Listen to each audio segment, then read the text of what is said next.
Orang yang percaya akan menghasilkan buah yang berlimpah. Kita tahu Kristus adalah pohon anggur. Kita semua adalah cabang dari pohon ini. Orang dengan iman yang teguh pasti akan menghasilkan buah yang berlimpah. Menghasilkan buah apa ya? Menghasilkan buah Roh Kudus. Itu adalah buah pohon anggur sejati. Jadi buah pohon anggur sejati harus erat percaya pada pohon anggur agar bisa menghasilkan buah sejati. Hari ini Saudara Sibo bilang, dia dan Tuhan jadi satu pohon anggur.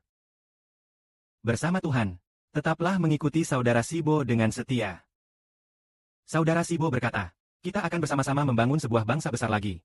Orang yang percaya akan menjadi cabang besar di bangsa ini. Menjadi cabang besar. Orang yang percaya saja akan bersama-sama menerima kemuliaan yang mulia. Hari ini kita berkata akan menghasilkan buah Roh Kudus. Itu adalah buah pohon anggur sejati.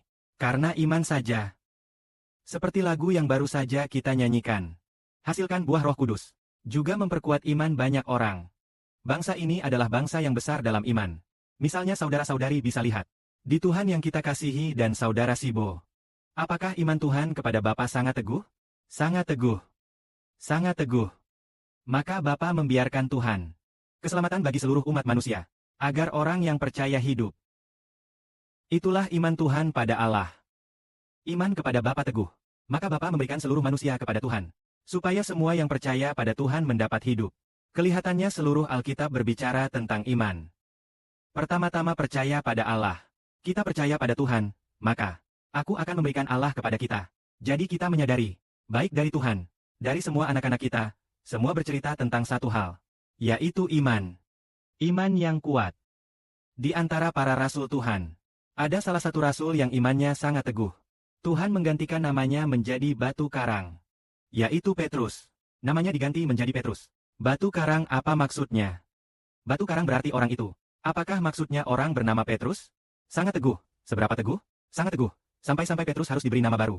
Sebenarnya namanya Simon. Lalu dikatakan, kamu adalah Simon anak Yohanes. Kemudian dikatakan, kamu akan dipanggil Kefas, yaitu Petrus. Aku akan memberikan kunci kerajaan surga kepadamu. Aku akan bangun jemaatku di batu ini. Aku akan memberikan kunci kerajaan di surga kepadamu. Aku akan membangun jemaatku. Di atas batu karang ini, membangun jemaat saya. Kristus ini membangun hati orang yang percaya lewat Petrus. Melalui Petrus, Kristen membangun iman orang percaya. Sebagai fondasi membangun keimanan orang percaya, memberinya kunci kerajaan. Agar orang percaya.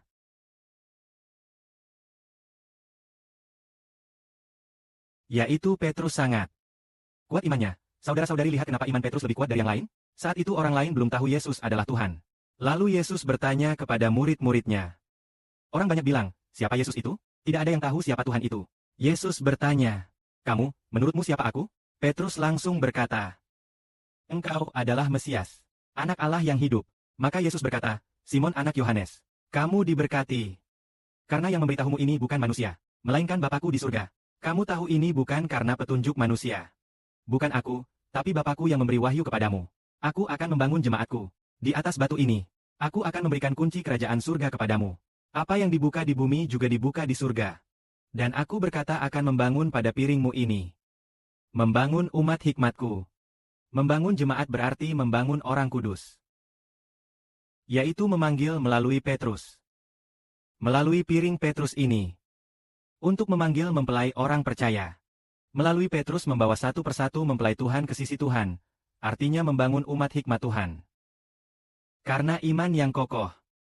Saudara Sibo cerita ada saudari. Dia sebenarnya lemah. Imannya pada saudara Sibo sangat kuat.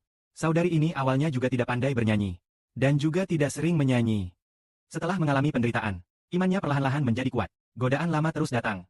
Dia bilang jangan dengar, jangan dengar. Tapi dia juga ingin mendengar. Godaan berikutnya mengganggunya. Namun dia tidak bisa hidup tanpa Sibo. Dia sangat rindu dan tidak mau mendengarkan yang lain. Sifatnya semakin kuat.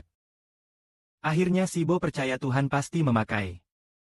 Saudari ini menjadi saudari yang terhormat.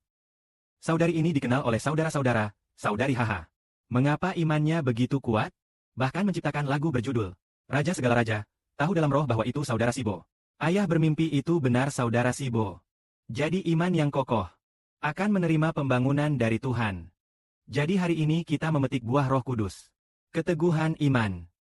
Apakah saudara Sibo anak Tuhan? Apakah dia anak yang didirikan oleh Bapa di surga? Apakah anak itu Israel, keturunan wanita? Kalau iya, maka akan bersatu dalam iman, dan kelak menjadi cabang penting dalam bangsa Israel. Atau menerima kehormatan tinggi, dengan kemuliaan untuk Bapa dan Tuhan. Amin.